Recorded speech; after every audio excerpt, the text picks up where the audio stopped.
గ్రంథము 2వ అధ్యాయం మొదటి 2 వచనాలు నేనే చదువుతున్నాను, దయచేసి చిత్తగించండి. నరపుత్రుడా, నీవు చక్కగా నిలవబడుము, నేను నీతో మాట్లాడవలెను అని ఆయన నాతో మాట్లాడినప్పుడు ఆత్మ నాలోనికి వచ్చి నన్ను నిలవబెట్టెను. అప్పుడు నాతో మాట్లాడిన వాని స్వరమును వింటిని. చిన్న మాట ప్రార్థన చేసుకున్నాం. ప్రేమ కలిగిన మా యేసయ్యా, నీకు మహిమా వందనాలు చెల్లిస్తున్నాం తండ్రి. కొద్దిసేపు మేము నీ వాక్యమును ధ్యానము చేయనయుంటుండగా పరలోకము నుండి నీ వర్తమానమును మీరు బయలువెడలు చేయండి మా మధ్యలోనికి, మా గుండెలలోనికి. ప్రభువా, నీ యొక్క వర్తమానం పంపించండి. గొప్ప దేవా, త్రియేక దేవానికి స్తోత్రాలు చెల్లిస్తున్నాం. తండ్రి, కుమార, పరిశుద్ధాత్మ త్రియేక దేవా, నాతో మాతో ఈ దినమును మీరు మాట్లాడండి ప్రభు. చదవని లేఖన భాగము కొరకు నీకే స్తోత్రాలు చెల్లిస్తున్నాము. లేఖన భాగమును మీరు ఆశీర్వదించి అభిషేకించి విరిచి మాకు పంచిపెట్టండి ప్రభువా. లేఖనాన్ని విరిచి మా మనస్సుకున్న కన్నులు తెరచి నీ ధర్మశాస్త్రములో దాగి ఉన్న రహస్యమైన లోతైన సంగతులను మర్మమైన సంగతులను మాకు బయలుపరచి ప్రభువా, మేము నీ వాక్యమును గ్రహించుటకును లోబడుటకును నీ కృపను మాకు దయచేయమని వేడుకుంటున్నాం. సహాయం చేయండి. నీ వాక్యమును పంపించండి. మాలో అవసరమైనటువంటి నీ కార్యాలను జరిగించండి. మా సకలమైన లోటుపాట్లు సవరించబడు విధముగా నీ వాక్యమును ఇప్పుడు పంపించి మమ్మల్ని సరిచేయమని యేసునామమున వేడుచున్నాము తండ్రి. ఆమేన్, ఆమేన్, ఆమేన్. ప్రభునందు నాకు అత్యంత ప్రియులారా, ఒకానొక అత్యవసరమైన పాఠమును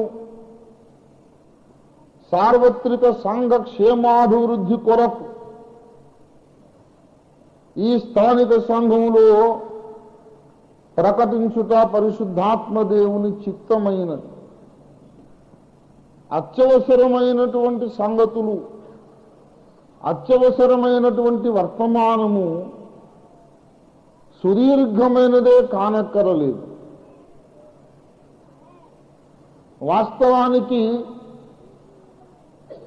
అత్యంత ప్రాముఖ్యమైన సంగతులు అనేక సార్లు దేవుడు క్లుప్త ప్రసంగాలలోనే నేర్పిస్తూ ఉన్నాడు. ప్రభునందు ప్రియులారా, చదవబడిన లేఖన భాగములో నుండి మనం నేర్చుకొనవలసిన సంగతులు అనేకమున్నవి. ఎన్నో సంగతులు ఉన్నాయి. ప్రప్రథమముగా దేవుడు నీతో మాట్లాడాలనే ఆశ కలిగి ఉన్నాడు. This is lesson number 1. దేవుడు తన బిడ్డలతో మాట్లాడాలి అనే ఆశ కలిగి ఉన్నాడు. ఇది దేవుని కోరిక, దేవుని హృదయ వాంఛ, దేవుని అభీష్టం. చాలా మంది అడుగుతూ ఉంటారు, పాస్టర్ గారు, దేవుడు నాతో మాట్లాడాలంటే నేనేం చెయ్యాలి? దేవుని స్వరం వినాలని ఉంది, దేవుడు నాతో మాట్లాడాలని నాకు ఆశగా ఉంది, ఏం చెయ్యాలని చాలా మంది అడుగుతూ ఉంటారు. దేవుడు నాతో మాట్లాడాలని మనం అడుగుతూ ఉంటే, మొదటి వచనంలో దేవుడు అంటున్నాడు, నేను నీతో మాట్లాడవలెను. దేవుని బిడ్డలారా, దేవుడే రియలైజ్ చేస్తూ ఉన్నట్టుగా మాట్లాడుతున్నాను. నేను నీతో మాట్లాడటం అవసరం. ఆ ఒక్క మాటే చాలు మన ధ్యానానికి. నేను నీతో మాట్లాడాలి, దేవుడు మనతో మాట్లాడాలి. ఎందుకో తెలుసా? దేవుడు మాట్లాడకపోతే మనము నడవవలసిన మార్గము మనకు తెలియదు, ఎలా బ్రతకాలో తెలియదు. దేవుడు మాట్లాడకపోతే మన తప్పిదాలు మనం గ్రహించలేము. మనమే పండితులం, మనమే మంచోళ్ళం అనుకుంటాం. దేవుడు మనతో మాట్లాడకపోతే మనలో పవిత్రీకరణ జరగదు. దేవుడు మనతో మాట్లాడకపోతే మన అంతరంగ పురుషుని ఆకలి తీరదు. దేవుని స్వరము మనకు ఆహారము, దేవుని మాట మనకు ఆహారము. మనం బ్రతకాలంటే దేవుడు మాట్లాడాలి, మనం పరిశుద్ధులం కావాలంటే దేవుడు మాట్లాడాలి, మనము బలపరచబడాలంటే దేవుడు మాట్లాడాలి. దేవుడు మాట్లాడగా సకల విశ్వము ఉనికిలోకి వచ్చింది, సృష్టి జరిగింది. దేవుడు మాట్లాడగా మన లోపల కొత్త ప్రాణి పుట్టింది, అదే మన నూతన జన్మ. దేవుని వాక్కు ద్వారా భూమి ఆకాశములోని సర్వ సమూహములు కలిగినవి. దేవుని వాక్కు ద్వారానే మన లోపల నూతన జీవము ఉత్పన్నమైనది. గనుక వాక్కు ద్వారానే పుట్టిన మనం దేవుని వాక్కు ద్వారానే జీవితమంతా గడుపుతాం. We live by the word, we survive by the word, we are sanctified by the word of God. దేవుడు మనతో మాట్లాడడం అవసరం. అందుకే దేవుడు అంటున్నాడు, నరపుత్రుడా నేను నీతో మాట్లాడాలి. నరపుత్రుడా నీతో మాట్లాడాలి. ఆ ఒక్క మాట చాలు మన ధ్యానానికి. యెహెజ్కేలు గ్రంథములో ఒక అద్భుతమైనటువంటి విశేషం ఏంటంటే, ప్రవక్తను దేవుడు నరపుత్రుడా అని పిలుస్తున్నాడు, సన్ ఆఫ్ మ్యాన్. ఈ సంబోధన ఎందుచేత ప్రాముఖ్యమో మనము సృష్టి ఆరంభమును జ్ఞాపకం చేసుకుంటే గుర్తొస్తుంది. దేవుడైన యెహోవా భూమి మీద నరులను చేయుదము, నరులను చేయుదము అనుకున్నాడు. జ్ఞాపకం చేసుకోండి. ఇది నరునిలో నుండి తీయబడదు కనుక నారి అనబడిను. నరుడు నారి, నరుడు నారి వాళ్ళ కొడుక అని అర్థం. Son of Adam, son of Eve, ఆదాము కుమారుడా, హవ్వ యొక్క కుమారుడా నేను నీతో మాట్లాడాలి. నరుల కుమారుడా నేను నీతో మాట్లాడాలి. తిరుగుబాటు చేసిన వారు అని అర్థం. నరులు అనగా అవిధేయులు అని అర్థం. నరులు అనగా మహిమను పోగొట్టుకున్న వాళ్ళని అర్థం. అవిధేయుల కుమారుడా నేను నీతో మాట్లాడాలి. మహిమను పోగొట్టుకున్న వాళ్ళ కుమారుడా నేను నీతో మాట్లాడాలి. నరులు, నరపుత్రుడా, ఎవరి కొడుకో జ్ఞాపకం చేసుకుంటే ఒక్కోసారి కొంతమంది మనకు ప్రేమ ఉన్న ప్రేమ పోతుంది. మనకు బద్ధ శత్రువు ఉన్నాడు అనుకోండి, చాలా కాలమైంది వాడు మనం విడిపోయాం, వాడు బొంబాయికి వెళ్ళి బతుకుతున్నాడు, మనమే మద్రాసుకి వెళ్ళి బతుకుతున్నాం. వాడి పిల్లలు పెద్దోళ్ళు అయ్యారు, మన పిల్లలు పెద్దోళ్ళు అయ్యారు. మన మద్రాసు, మన శత్రువేమో బొంబాయి. అసలు మర్చిపోయాం ఒకరినొకరు.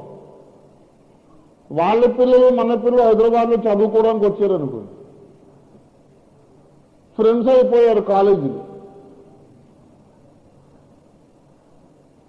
మన పిల్లలు మద్రాసుకు వచ్చేటప్పుడు ఆ బొంబాయి పిల్లలను తీసుకొని వచ్చారు. డాడీ మా ఫ్రెండ్స్ని పరిచయం చేస్తాం. आओ बेटी, बहुत खुशी हुई आपसे मिलके, क्या नाम है आपका, आओ तशरीफ रखो, बैठो. చాలా సంతోషం నువ్వు రావడం, రా బిడ్డ రానైనా కూర్చో. మంచి ఫ్రెండ్స్ సంపాదించేవారు, వాళ్ళ కొడుకును కూడా అభినందించి చాలా సంతోషంగా వాడిని 2-3 రోజులు ఇంట్లో పెట్టుకుని మేపిన తర్వాత సైట్ సీయింగ్, బట్టలు కొనియడం అన్నీ అయిన తర్వాత 4వ రోజు అసలు సంగతి చల్లగా బయటపడింది అనుకోండి, వీడు బొంబాయికి వెళ్ళిపోయాడు నా శత్రువు యొక్క కొడుకు. అప్పుడు మన ఫీలింగ్ ఎలా ఉంటుందండి? ఒళ్ళంతా తేళ్లు జరులు పాకినట్టు ఉంటుంది. చిచి చిచి చిచి, వాడి కుమారుణ్ణి ఇన్ని రోజులు మా ఇంట్లో పెట్టుకొని మేపాను కదరా, రే దౌర్భాగ్యుడు, ఇంకెవరు దొరకలేదురా నీకు? అంత పెద్ద హైదరాబాద్లో ఇంకా ఫ్రెండ్స్ ఎవరు దొరకలేదా? నా శత్రువు కొడుకు దొరికాడా అనాలనిపిస్తుంది.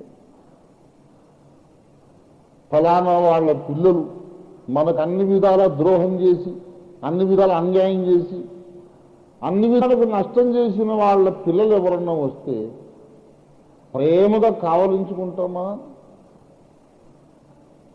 అయితే నరపుత్రులను దేవుడు హత్తుకొనుట, కౌగలించుకొనుట అటువంటి విచిత్రమైన కార్యం. నరపుత్రుడా,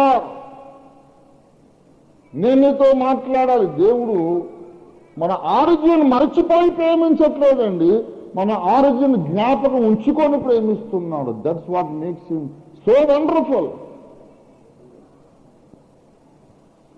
మనం ఎక్కడి నుంచి వచ్చామో మరచిపోయి తెలియక ప్రేమించడం కాదు, దేవుని మీద తిరుగుబాటు చేసి విశ్వములో దేవునికి అవమానం తెచ్చిన వాళ్ళ పిల్లలారా, నేను నీతో మాట్లాడాలి అంటున్నాను. దేవుడి స్తోత్రం కలిగిన నేను నీతో, I am the holy God must speak to you, a sinner.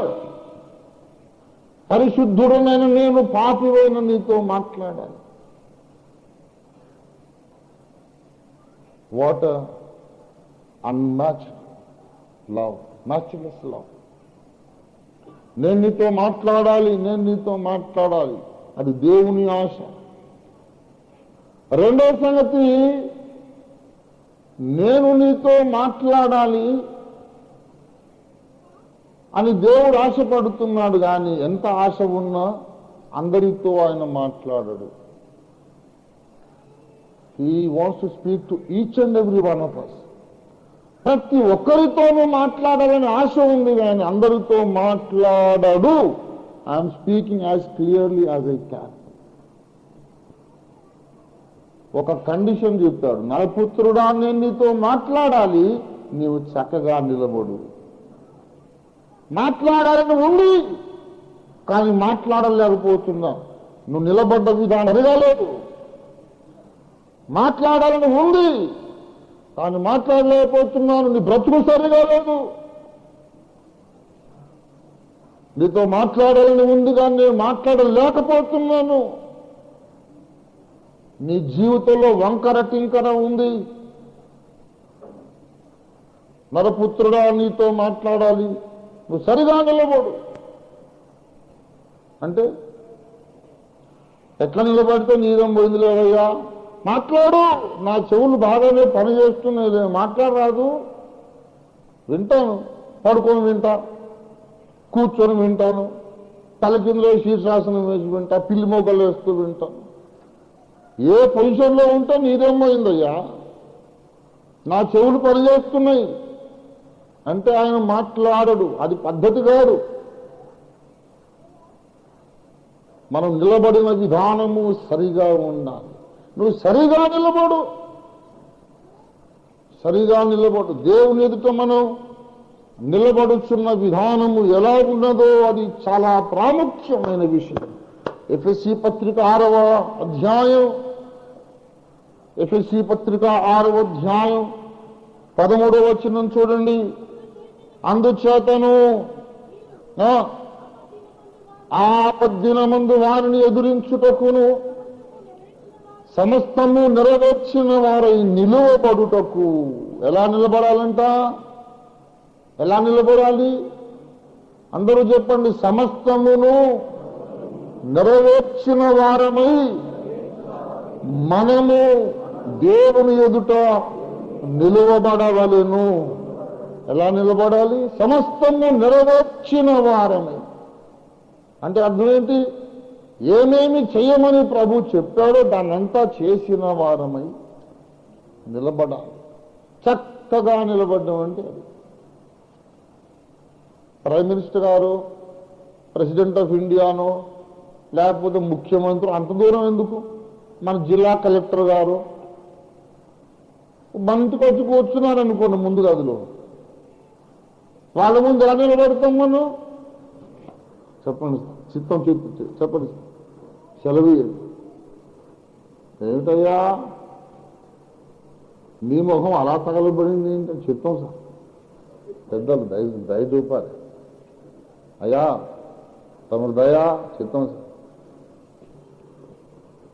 ఇల్లు ఇలా మెయింటైన్ చేస్తున్నాం ఇంటి బాబు చెత్తకుంది లాగాను చెత్తకు చేస్తాం అది అయింది.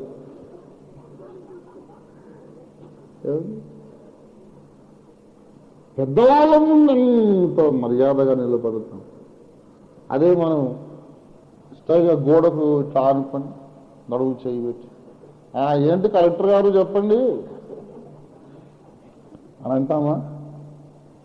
ఇంటికి ఒక పోలీస్ సబ్ ఇన్స్పెక్టర్ వచ్చినా సరే మనం అలాగా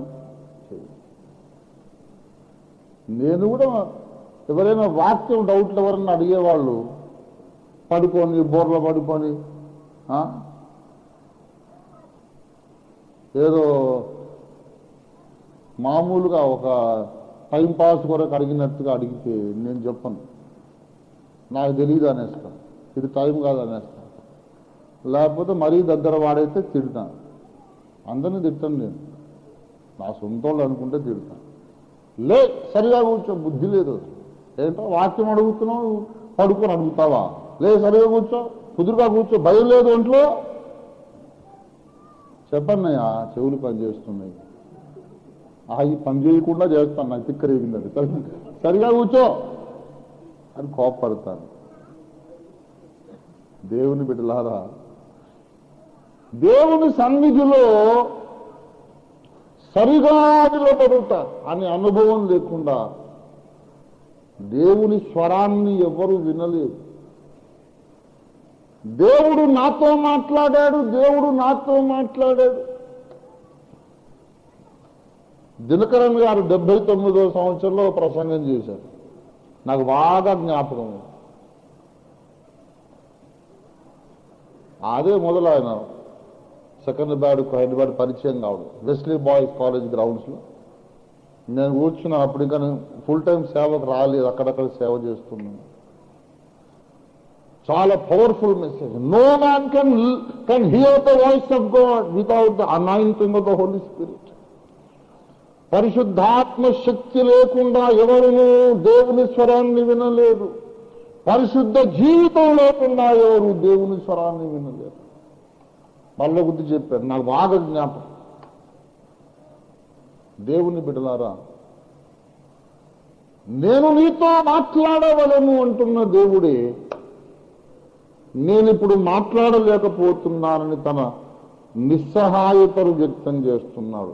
ఎన్నో చెబుదామనుంది, ఎవళ్ళ బతుకు సరిగా లేదు, ఎవరి నిలబడే విధానం కూడా స్ట్రైట్ గా లేదు, తిన్నగా లేదు. వంకర టింకరలుగా ఉన్న మీతో నేను ఎలా మాట్లాడాలి?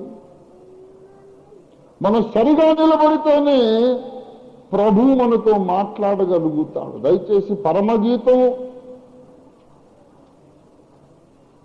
7వ అధ్యాయం 7వ వచనం చూడండి దయచేసి. నీవు తాళవృక్షమంత తిన్నని దానవు, తాళవృక్షమంత తిన్నని దానవు. తాళవృక్షం అంటే తెలుసా? తాడి చెట్టు. తాళవృక్షం అంటే తాడి చెట్టు. షూలమ్మితి కన్యక ప్రియుడైనటువంటి యేసయ్య దృష్టికి ఎలా ఉందంటే నిటారుగా తాళవృక్షం లాగా, తాడి చెట్టు లాగా. ఏ ఇతర చెట్టుకైనా కొమ్మలు, రెమ్మలు, శాఖోపశాఖలు, వంకర టింకర్లు ఉంటాయి. దాన్ని స్వేచ్ఛగా దాని ప్రకృతి ప్రకారం అది ఇష్టానుసారంగా పెరుగుద్దంతే. కానీ తాడి చెట్టు ఎంత పెరిగినా నిటారుగా పైకే పెరుగుతుంది. నీవు తాళవృక్షమంత కిందని దానం. యెహెజ్కేలు, నీవు మర్రి చెట్టు అంత వంకర టింకర దానవు. మర్రి చెట్టు స్ట్రైట్ ఉంటుందా? దానికి కింద అష్టవంకర్లు, మళ్ళా ఊడలు. మర్రి చెట్టులాగా ఉండొద్దు, మనం తాళవృక్షంలాగా ఉండాలి. యెహెజ్కేలు సరిగా నిలబడవయ్యా. సరిగా నిలబడన్నాడంటే అర్థం ఏంటి? ఇప్పుడు సరిగా నిలబడలేదని అర్థం. ఇప్పుడు బ్రతుకుతున్న బ్రతుకు సరిగా లేదని అర్థం. ప్రియులారా,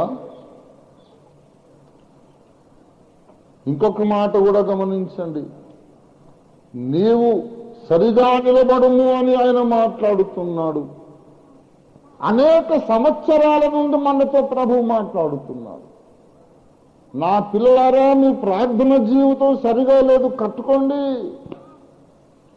మీ ఆలోచన జీవితం సరిగా లేదు, మీ మనస్సు మారాలి, రూపాంతరం కావాలి, మీ ఆలోచించే విధానం మారాలి, మీ నడక పడక మాట చూపు మారాలి మారాలి మారాలి, సరిగా నిలబడండి. ఏళ్ల తరబడి మాట్లాడుతున్నాడు దేవుడు. ఏళ్ల తరబడి మనం తీర్మానాలు కూడా చేస్తున్నాం. తీర్మానాలు చేయట్లేదు.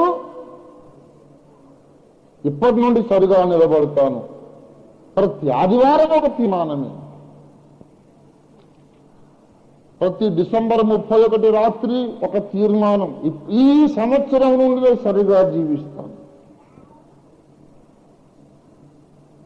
మన బ్రతుకులు 200 ఎన్ని వేల తీర్మానాలు చేశాము, అన్ని గాలికి వెళ్ళిపోతుంది. ఎటుపోయినాయి తీర్మానాలు? మన తీర్మానములో యథార్థత లేదు అని నేను అనను. We are all honest people, sincere people. We want to please God. We want to live a perfect life, spotless, flawless life. లోపము లేని, కళంకము లేని బ్రతుకు బ్రతకాలి అనే ఆశ మనకందరికీ ఉన్నది. లేకపోతే మనం ఇక్కడ కూర్చోం, ఇక్కడికి రాము, ఇంతసేపు కూర్చోం. నేను పర్ఫెక్ట్ గా జీవించాలి, లోపము లేకుండా జీవించాలని ఆశ కలిగిన వాళ్ళు మాత్రమే ఇక్కడ ఉన్నారు అని నేను నమ్ముతున్నాను. మీ యథార్థతను నేను శంకించను. మీరు చేసిన తీర్మానాలు నిజమైన తీర్మానాలు. తీర్మానాలు చేశారు, ప్రయత్నం కూడా చేశాం, కానీ చేత కాలేదు. మరి చాలా తీర్మానాలు చేసాం, చాలా గట్టిగా ట్రై చేసాం, మళ్ళీ పడిపోయాం, మళ్ళీ జారిపోయాం. కారణం ఏంటి? ఈ మధ్యాహ్నం ఒక్క పాఠం నేర్చుకొని ఇంటికి తీసుకెళ్ళండి. నీవు చేసే తీర్మానాల వలన మాత్రమే నీకు పరిపూర్ణత రాదు రాదు రాదు. ఒక మెట్టు ఎక్కుదామనుకుంటావు, ఎక్కలేవు. ఓ పాపం మానదామనుకుంటావు, మానలేవు. ఓ తప్పును చేయకుండా ఉండనుకుంటావు, నువ్వు చేయకుండా ఉండలేవు. ఏది వద్దనుకుంటావో అది నువ్వు చేస్తావు. నీ జీవితంలో ఒక అంత సంఘర్షణ, సెల్ఫ్ కాంట్రడిక్షన్, ఫ్రిక్షన్, నీలో ఒక స్వయం వైరుధ్యం. పాపం చేయొద్దనుకున్నది నువ్వే, చేద్దామనుకున్నది నువ్వే. నీలో 2 మనుషులు ఉన్నారు, పై జలములు కింది జలములు. వేరుపరచను కదా. జలముల మధ్య విశాలం ఏర్పడి పై జలములు కింది జలములు వేరుపరచను. ప్రతి విశ్వాసిలో కూడా 2 జలములు, పై జలములు కింది జలములు. పై జలములంటే ఆత్మ సంబంధమైన మనస్సు, కింది జలములంటే శరీర సంబంధమైన మనస్సు. 2 మనలోనే ఉన్నాయి. పాపం చేద్దామనేది మనమే, ప్రార్థన చేద్దామనేది మనమే. నాలో ప్రార్థన చేద్దామనేది ఒక్కటే ఉంది సార్, పాపం చేద్దామనే వాయిస్ లేదు అని ఎవడేనంటే వారికి అంతర్జాతీయ ఉత్తమ అబద్ధికుడని అవార్డు ఇవ్వచ్చు. The best liar, the greatest liar. అపోస్తలుడైన పౌలే చెప్పాడు, నేను నిశ్చయించుచున్న మేలును చెయ్యగోరని కీడునే చేయుచున్నా. వద్దు నేను తప్పు చేస్తున్నావు. కన్నీరు గార్చి ఉపవాసం ఉండి ప్రార్థన చేసి తలకాయ కొట్టుకొని రొమ్ము బాదుకొని పొరలాడి ఏడ్చి యేసయ్య పాదాలు పట్టుకొని, ఇప్పటి నుంచి నేను నీకు ప్రీతికరంగా జీవిస్తానయ్యా, ఇక నుంచి నేను తప్పు చేయనయ్యా, సరిగ్గా నిలబడతాను అనుకోండి, మళ్ళా వంకరా, మళ్ళీ వంకర. నీకు చేత కాదు, క్రైస్తవ జీవితం నీకు చేత కాదు, పరిశుద్ధ జీవితం నీకు చేత కాదు. That is the lesson today. నీకు చేత కాదు, సరిగా నిలబడు అని ఏ ప్రభు నీతో మాట్లాడాడో ఆ ప్రభు దిగి వచ్చి నిన్ను నిలబడితేనే నువ్వు సరిగా నిలబడగలుగుతావు. That is Christian life. అదే క్రైస్తవ జీవితం. ఏ దేవుడైతే సరిగా నిలబడు అని ఆజ్ఞాపించాడో ఆయన వచ్చి నిన్ను లేపి సరిగా నిలబెట్టాలి. అక్కడ రాసి ఉన్న వచనం అదే చదువు, 2వ వచనము. నరపుత్రుడా నీవు చక్కగా నిలబడుము, నేను నీతో మాట్లాడవలను అని ఆయన నాతో మాట్లాడినప్పుడు ఆత్మ నాలోనికి వచ్చి నన్ను నిలవబెట్టెను. ఎవరొచ్చారు ఈ లోపలికి? పరిశుద్ధాత్మ దేవుడు వచ్చాడు. ఆత్మ నాలోనికి వచ్చింటే ఏం ఆత్మ వచ్చింది? ఆ లోపల ఆత్మ లేదా? ఒకటి ముందు ఆత్మ లేదా? లేకపోతే ఆయన ఎహెజ్కేలు గారి శవం అని అనిపించుకుంటారు. ఎహెజ్కేలు బ్రతికే ఉన్నాడు, ఆయనలో మానవాత్మ ఉంది. దేవుడు మాట్లాడినప్పుడు ఆత్మ వచ్చింది. ఇక్కడ ఇంకో సంగతి చెబుతున్నాను. దేవుడు మాట్లాడినప్పుడు పరిశుద్ధాత్మ దేవుడు వెంటనే బయలుదేరుతాడు. గమనించాలి ఈ మాట. The Holy Spirit descends whenever God opens his mouth and speaks out. దేవుడు మాట్లాడగానే పరిశుద్ధాత్మ దేవుడు వస్తాడు. ఎందుకు తెలుసా? దేవుడు ఏది మాట్లాడాడో దాన్ని నెరవేర్చడానికి. కలుగునుగాక అన్నాడు. ఆయన దేవుడు ఏది అన్నాడో అది కలిగింది. ఎట్లా కలిగిందో తెలుసా? ఫలానాది కలుగునుగాక అనగానే ఏది కలగాలో దాన్ని కలిగించడానికి పరిశుద్ధాత్మ దేవుడు బయలుదేరాడు అన్నమాట. దేవుని స్తోత్రం కలుగునుగాక. పరిశుద్ధాత్మ దేవుడు రావాలి, అప్పుడు వాక్యం నెరవేరుతుంది. పరిశుద్ధాత్మ దేవుడు రాకుండా మన సొంత బలంతో నెరవేరుద్దాం అనుకోవడం ఒకటి ఫూలిష్నెస్. ఎంత సాధన చేసినా, ఎంత ప్రాక్టీస్ చేసినా చేప గాల్లో ఎగురుతుందా? ఎంత సాధన చేసినా కాకులు గద్దలు నీళ్ల లోపల మునిగి జీవించగలవా? జీవించగలవా? సాధనమున పనులు సమకూడు ధరలోన అన్నాడు వేమన. తినగ తినగ వేము తీయనుండు, అనగననగరాగం అతిశయించుచుండు, ఎక్కువ అనగరాగం బొంగురు పోవుచుండు.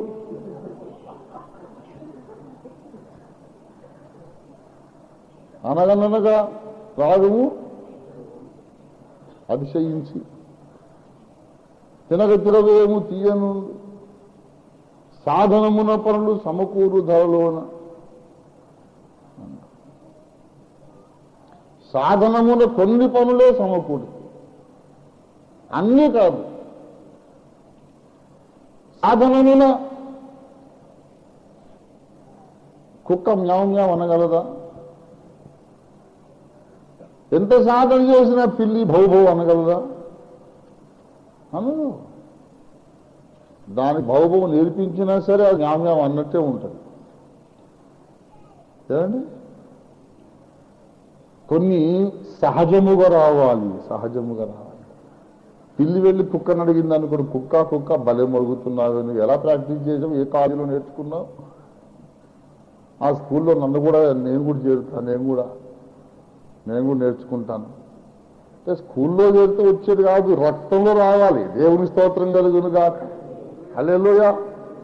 కొన్ని నేర్చుకుంటే వచ్చే చదువులు ఉన్నాయి, ఎంత నేర్చుకున్న రాని చదువులు కూడా ఉన్నాయి. సాధన మొత్తం టోటల్గా వేస్ట్ అని నేను చెప్పట్లా, సాధన చేయాల్సిందే. కానీ కొన్ని చోట్లే పనికి వస్తుంది, కొన్ని చోట్ల పని రాదు.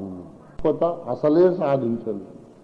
This is something you can never achieve by your own effort. ఎంత ప్రయత్నం చేసినా ఆత్మీయ పరిపక్వత రాదు. దేవుని మాట మనలో నెరవేరాలంటే మన శక్తి చాలదు. మోసేలాగా నేను ప్రార్థించాలని ఆశపడి యోనాలాగా నిద్రపోతుంటాడు. మోసేలాగా ప్రార్థించాలని సీనాయి కొండ మీదకి ఎక్కి యోనాలాగా 40 రాత్రములు గురకబెట్టి పడుకొని వస్తాం. ఏమైపోయిందయ్యా మోసే సంగతి అంటే అది ఏంటో బ్రదరు, నిజంగా దేవుని సన్నిధిలో ఉండే మహిమ అండి అదేంటో. కానీ అంతసేపు రాని నిద్ర మోకరించగానే జమ్ముని ముంచుకొస్తుందండి. అదేంటో కానీ దేవుని సన్నిధిలో చాలా మహిమ ఉందండి బ్రదరు. అంటే దేవుని సన్నిధిలోకి వెళ్ళేసరికి అన్ని సమస్యలు పటాపంచలు. ఊరికే ఇంట్లో నులక మంచంలోనో ఫోన్ బెడ్లో దొర్లితే ఎంత దొరికినా సరే ప్రాబ్లమ్స్ అన్నీ గుర్తొస్తూ ఉంటాయి. అది దేవుని సన్నిధి అనుకోండి, ఏ ప్రాబ్లం ఉండదు. ఆ ప్రశాంత మనసంతా ప్రశాంతంగా మారిపోయేసరికి ముంచుకొస్తుంది నిద్ర. అందుకే మంచం మీద ఉంటేనేమో రాత్రంతా మెలకువ అటు ఇటు దొరలటం, ప్రార్థన కూటాలకు వస్తేనేమో కొంతమంది పబ్లిక్ గురకబెట్టేసేయడం. ప్రార్థన చేద్దామని అనుకుంటున్నాం కానీ ప్రార్థన చేయలేకపోతున్నాం. ప్రార్థనే కాదు, ఆత్మీయ జీవితంలో ఎన్నెన్నో చేయాలనుకుని కలలుకొని ప్రయత్నం చేసి ప్రయాసపడి చేతగాక చతికిల్లబడిపోయాం. మన వల్ల ఆత్మీయ పరిపక్వత మన సొంత సాధన వలన ఎప్పటికీ రాదు రాదు రాదు. దేవుడు మాట్లాడగా ఆత్మ నాలోనికి వచ్చి ఆ ఎక్స్పీరియన్స్ రావాలి. పరిశుద్ధాత్మ నీలోనికి రావాలి. రక్షింపబడ్డప్పుడు వస్తాడు. రక్షింపబడ్డప్పుడు రావడం గురించి కాదు నేను మాట్లాడేది. దేవుని వాక్యము నీలో నెరవేరడానికి పరిశుద్ధాత్మ రావాలి. నీ తీర్మానమును క్రియారూపములోనికి తేవడానికి పరిశుద్ధాత్మ రావాలి. రక్షింపబడినప్పుడు నీ లోపలికి వచ్చేస్తాడు, అది వేరు. పరిశుద్ధాత్మ ఒక్కసారే రావడం చాలా మందికి తెలియదు ఈ మహాసత్యం.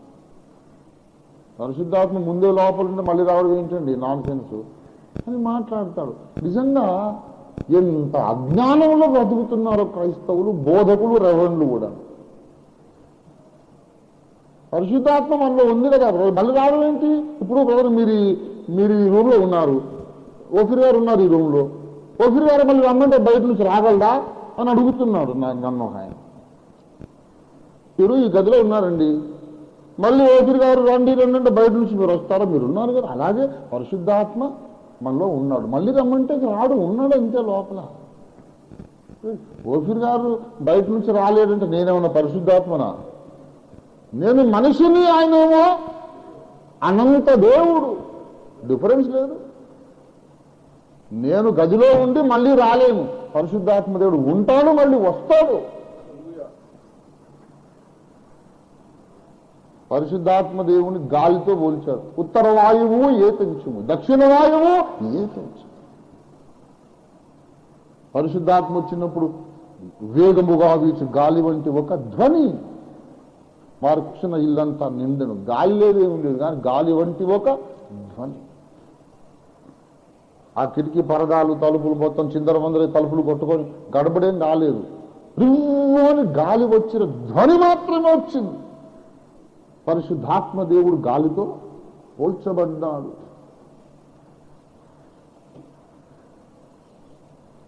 గాలి కరెంట్ ఆఫ్ అయింది అనుకోండి, ఫ్యాన్లన్నీ బంద్ అయిపోయి కదా, ఫ్యాన్లన్నీ బంద్ అయిపోయి. ఇంట్లో కిటికీ ప్రక్కన పడుకున్నాం, అబ్బా అని అపసోపాలు పడి అస్సలు గాలి లేదేంట్రా, గాలి అస్సలు లేదేంటి అని విసనకర్ర విసురుకొని, న్యూస్ పేపర్ విసురుకొని, అయ్యో విసనకర్రలు, అయ్యో నాయన ఇంట్లో 8 మంది ఉన్నారు, 5 విసనకర్రలు ఉన్నాయి డాడీ, తలా విసనకర్ర ఒక్కొక్కరు వేసుకుంటున్నారు. లేదు ఇంట్లో విసనకర్ర లేదా? చపాతీలు కాస్త ఎండిపోయి గట్టిపడ్డుతున్నాయి, తీసుకురాం. ఏదో ఒకటి మరి ఏం చేస్తా, గాలి లేదు. మరి విసనకర్ర లేకపోతే న్యూస్ పేపర్ లేకపోతే కనీసం ఎండిపోయిన చపాతీ అని కనీసం లేదు. ఏంటి నాయన ఇంత అపశోపాలు పడుతున్నారు? గాలి లేదు, గాలి లేదంట. గాలి లేదా? ఇదేం తీసి బతుకుతున్నాడు మరి? గాలి లేదా? శుభ్రంగా బతుకుతున్నాడు, గాలి పీల్చి. గాలి లేదు అది గాలి. సరే, ఈ లోపల అపసోపాలు పడి ఇబ్బంది పడి ఇంత లోపల కిటికీ ప్రక్కనే మంచం ఉంది. మంచం మీద పడుకొని ఇంత లోపల కిటికీలోంచి చల్లటి పిల్లగాలు అట్లా వచ్చి వేసవి కాలం మధ్యాహ్నం చక్కటి గాలి ఒంటిని తాకింది అనుకోండి, ఎంత హాయి. అబ్బా ఇంత మంచి గాలి వచ్చిందిరా. ఏమొచ్చిందంట గదిలోకి? గాలి వచ్చింది. ఇంతసేపు గాలి లేదా గదిలో? గదిలో గాలి ఉంది కానీ మళ్ళీ గాలి. అలాగే పరిశుద్ధాత్ముడు ఉంటాడు కానీ మళ్ళీ వస్తారు, రావాలి, ప్రతిరోజు రావాలి. దేవుడు స్తోత్రం కలిగి ఉంది దాంట్లో. ప్రతిరోజు పరిశుద్ధాత్మ రావాలి మన లోపలికి. నువ్వు ప్రసంగం విన్నప్పుడల్లా పరిశుద్ధాత్మ నీలోనికి రావాలి. నువ్వు తీర్మానం చేసినప్పుడల్లా పరిశుద్ధాత్మ నీలోనికి రావాలి. నువ్వు ఒక పై మెట్టు మీదకి ఎక్కడానికి ప్రయత్నం చేసినప్పుడల్లా పరిశుద్ధాత్మ రావాలి. వస్తేనే నీలో ఏమన్నా కార్యం జరిగేది. దేవుడు మాట్లాడాడు, నేను ట్రై చేశాను అంటే సరిపోదు. దేవుడు మాట్లాడాలి, నేను ప్రయత్నించాలి. పరిశుద్ధాత్మలోనికి ప్రవేశించి దేవుడు మాట్లాడినట్లు నన్ను నిలబెట్టాలి. దేవుని స్తోత్రం కలుగునుగా. పరిశుద్ధాత్మ మనలోనికి వచ్చి ఒక అడుగు పైకి వేయించాలి, ఒక అడుగు ముందుకు వేయించాలి, ఒక మెట్టు పైకి ఎక్కించాలి. పరిశుద్ధాత్మ మీద ఆధారపడినంత కాలమే నీవు క్రైస్తవ జీవితం జీవించగలవు.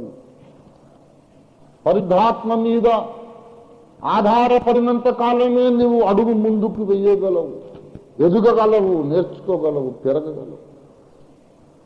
పరిశుద్ధాత్మ సహాయము లేకుండా మనం ఒక అడుగైన ముందుకు.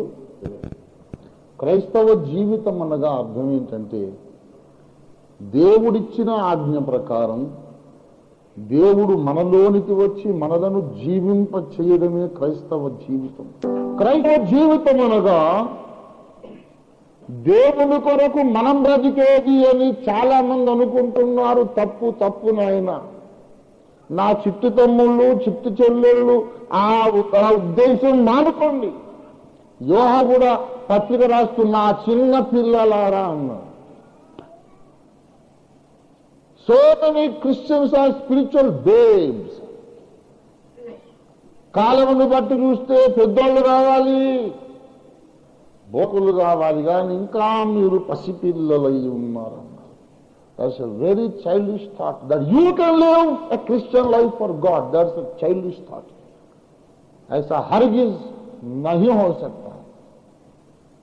You cannot live Christian life. Don't try. క్రైస్తవ జీవితమునగా మనము దేవుని కొరకు, క్రీస్తు కొరకు జీవించేది కాదు. క్రీస్తు వచ్చి నాయము మనయందు నీయందు జీవించేదే క్రైస్తవ జీవితం. Christian life is Christ life manifest in the believer. Christian life is the life of Christ himself manifesting in the believer. క్రీస్తు యొక్క జీవము మన యందు ప్రత్యక్షం కావడమే క్రైస్తవ జీవితం. 2వ కొరింథీ పత్రిక 4వ అధ్యాయం దయచేసి 10వ వచనం నుంచి త్వరగా 2-3 నిమిషాలు ముగించేద్దాం. యేసు యొక్క జీవము మా శరీరమందు ప్రత్యక్షపరచబడుటకై. చాలమ్మా.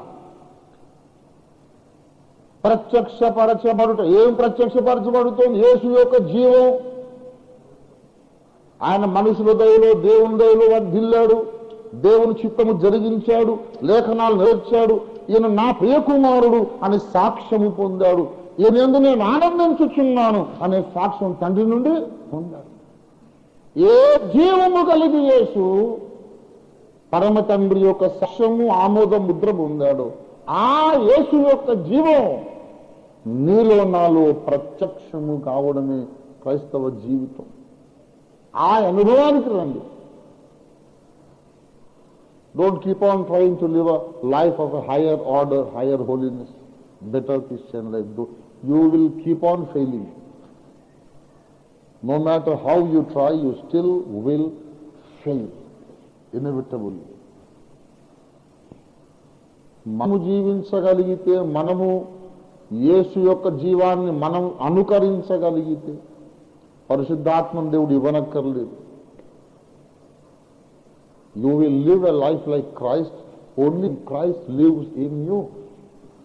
యేసు యొక్క జీవము మాలో ప్రత్యక్షమగుట, ఆ అనుభవాన్ని గూర్చే గలతీ పత్రిక 2వ అధ్యాయం 20వ వచనంలో చెప్పాడు. మరొకసారి చదువుదాం. ఇకను జీవించువాడను నేను కాను, క్రీస్తు నాయందు జీవించుచున్నాడు. క్రీస్తు వచ్చి నాలో జీవించడం, ఈ కాన్సెప్ట్ ఉంది హిందూ మిథాలజీ అండ్ ఫిలాసఫీలో, హైందవ పురాణాలలో, ధర్మశాస్త్రాలలో. ఇదిగో ఈ కాన్సెప్ట్ ఉంది, భావన. ఒకడు పోయి ఇంకోటి లెవెల్ బతకడం. దీన్ని ఏమంటారంటే పరకాయ ప్రవేశం. పరకాయ ప్రవేశం. ఓ చిలక చచ్చిపాడు ఉంది. యోగీశ్వరుడు ఏం చేస్తారంటే ప్రక్కనే పడుకొని శవాసనం వేసి మెల్లిగా ఈ భౌతిక శరీరాన్ని వదిలేసి వాడు వెళ్ళిపోయి ఆ చిలక లోపల దూరుతాడు. అంతసేపు చచ్చిపోవడం చిలక రెక్కలు వల్లార్చుకొని లేచి గాల్లోకి ఎగిరిపోతుంది. అసలు ఎగురుతున్న వాడు ఎవరు? చిలక కాదు, యోగీశ్వరుడు ఎగురుతున్నాడు. ఎక్కడో రాజుగారి భవనంలోకి వెళ్ళాలి, అక్కడ రహస్యాలు చూసి రావాలి. వీడు మనిషిగా వెళ్తే వెళ్ళనివారు భటులు, అందుకే చిలక శరీరంలోకి దూరి వెళ్తారు. చిలక వచ్చింది అనుకుంటారండి రాజభటులు, కానీ వచ్చింది యోగీశ్వరుడు. చిలకాను భలే వెళ్ళావు, గుర్తు తీసుకొచ్చావి అని మనం అంటే, పిచ్చిమొహమా నేను వెళ్తావేంటి, బ్రతుకుదాను నేను కాదు, యోగీశ్వరుడే నా యందు ఎగురుచున్నాడంటే. పరకాయ ప్రవేశం. ఒకటెళ్ళి ఇంకోరి శరీరంలో దూరడం, బ్రతకడం. క్రైస్తవ జీవితం అంటే యేసునాథుడు విశ్వాసి లోపలికి చేరే పరకాయ ప్రవేశమే క్రైస్తవ జీవితం. Let Christ enter in to your body and live through you. అప్పుడే నువ్వు సైతానుకు కొరకరాన్ని కొయ్యవేతావు. నిన్ను వాడు ఏమి చెయ్యలేడు. నువ్వు పూనుకున్న ప్రతి పనిలో విజయం సాధించి తీరతావు. దేవుడి స్తోత్రం కలిగి ఉండగా నీ మీద ఏ పాపాలు పట్టు దొరకదు, సైతానికి పట్టు దొరకదు, చేతబడులు నిన్నేం చేయలేవు, మంత్ర విద్యలేవి చేయలేవు. ఎందుకంటే అన్ని శక్తుల మీద అధికారం పొందిన క్రీస్తు నీలో జీవించుచున్నాడు. దేవుని స్తోత్రం కనుక పౌలు జీవించింది యేసునాథుని పరకాయ ప్రవేశ జీవనం. పౌలు కాదు, ఆయన బతుకుతున్నాడు. పిచ్చోళ్ళారా, నేను కాదన్నాడు. దేవుడి స్తోత్రం కలుగును గాక. హల్లెలూయా. బ్రతుకువాడను నేనిక కాను, బ్రతుకువాడిల క్రీస్తేసే, బ్రతుకువాడను నేనిక కాను, బ్రతుకువాడిల క్రీస్తేసే, నా ప్రభునితో నేను సహా సిలువ వేయబడితిని, నా ప్రభునితో నేను సహా సిలువ వేయబడితిని, సిలువ వేయ. లోకము తోడను నా దేహముతో ఆకాశమండలి దుష్టాత్మలతో పాప శరీరపు ఇచ్చల తోడను భీకర పోరాటం ఎదురైనను, భీతిల్లను చేతిల్లను నేను, భీతిల్లను చేతిల్లను నేను, యుద్ధము సహా యెహోవాదే.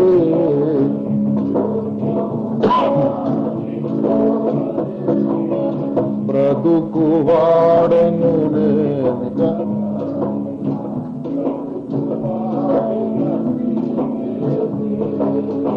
నా ప్రభునితో నేను సహా సిలువ వేయబడితిని.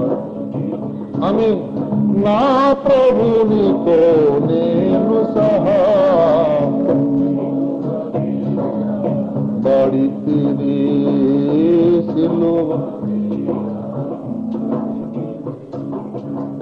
దావీదు గొలియాతు మీదకి యుద్ధానికి బయలుదేరి ఏమంటాడంటే, యుద్ధము యెహోవాది. అదే బయలుదేరిందేమో నువ్వు, యుద్ధం యెహోవాది అంటావా? మేమందరం పిచ్చోళ్ళం అనుకున్నావా? యెహోవాది యుద్ధం అయితే నువ్వు ఇంట్లో కూర్చోము. నువ్వు ఎందుకు వచ్చావు యుద్ధరంగానికి? నువ్వు పెద్ద మొనగాడిలాగా వాడిని పొడి చేస్తా, చంపేస్తా, తలకాయ కోసేస్తానని బయలుదేరి వరుసలో ఒకటి తెచ్చుకున్నావు. మళ్ళీ యుద్ధము యెహోవాదే అంటావా? బయలుదేరిందేమో నువ్వు, మరి యుద్ధం యెహోవాది ఎలాగవుతుంది? దావీదు ఒరే గుడ్డి కళ్ళోడా, ఆత్మీయ నేత్రాలు తెరుచుకోలేదురా నీకు ఇంకా? నేను బయలుదేరినప్పుడు నన్ను బయలుదేరదీసిన వాడు దేవుడు, నాలో ఉండి బయలుదేరినాడు దేవుడు. దేవుడి స్తోత్రం కలిగిందిగా. దేవుడు నాలో ఉండి యుద్ధానికి బయలుదేరాడు. ఉట్టిగానే పైన ఒట్టి తోలు పైన ఒక కవరింగ్ లాగా తోలుతిత్తి లాంటి ఉంది. ఈ తోలుతిత్తి లోపల ఉన్నవాడు యెహోవా దేవుడు గనుక జయము మనదే. దేవుని స్తోత్రం కలిగినగా. హల్లెలూయా, హల్లెలూయా. ప్రభునందు ప్రియులారా, దేవుడే మనలో ఉండి జీవిస్తే మన మీదికి శత్రువులు దండెత్తి వచ్చినప్పుడు ఆ యుద్ధము మనది కాదు, దేవునిది. మనకి అప్పించినప్పుడు అప్పు మనది కాదు, దేవునిది. దేవుని స్తోత్రం కలిగి ఉంది కాక. कुछ फिक्र करने की बात नहीं है. అప్పు మనది కాదు, దేవుడిది. దేవుడు తప్ప తీరుస్తాడు. దేవుడి స్తోత్రం కలిగింది కాదు. హల్లెలూయా. ప్రభునందు ప్రియులారా, ఆయనే మన లోపల ఉంటే ఇక దేనికి మనం భయపడనక్కర్లేదు. ఏ ప్రాబ్లం వచ్చినా ఆయన చూసుకుంటాడంటే దేవుని స్తోత్రం. అరే परमेश्वर देख लेगा. अरे काय को फिकर कर रहे हैं? Some people are great doctorate holders in worrying. Always they are ఎప్పుడు మొహం వేలాడు వేసుకో. నేను అట్లా ఎప్పుడైనా మిమిక్రీ చేద్దామని నాకు రాదు. నిన్న లక్ష్మణ్ అయ్యగారు ఇన్ని వరీస్ పెట్టుకొని ఇంత నవ్వుతా, మీరు ఎలా ఉంటారు అయ్యగారు అని అడుగుతున్నారు. అసలు నేను అడగాలనుకుని నవ్వకుండా మీరు ఎలా ఉండగలుగుతున్నారు అయ్యగారు?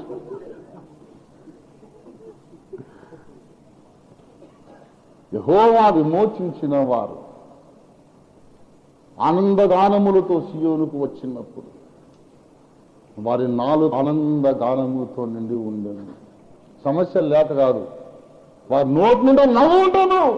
సమస్యలు లేక కాదు, దేవుడే వారి యందుండి ఈ సమస్యలన్నీ మీవి కాదురా, నావి, నాకు వదిలేసి మీరు ఇంట్లో పని చూసుకోండి అన్నాడు. అందుకే అన్ని సమస్యలు ఆయనకు అప్పచెప్పేసి ఆత్మలు సంపాదించే పని మీద పడ్డాం. దేవుడి స్తోత్రం కలుగును గాక. హల్లెలూయా, హల్లెలూయా.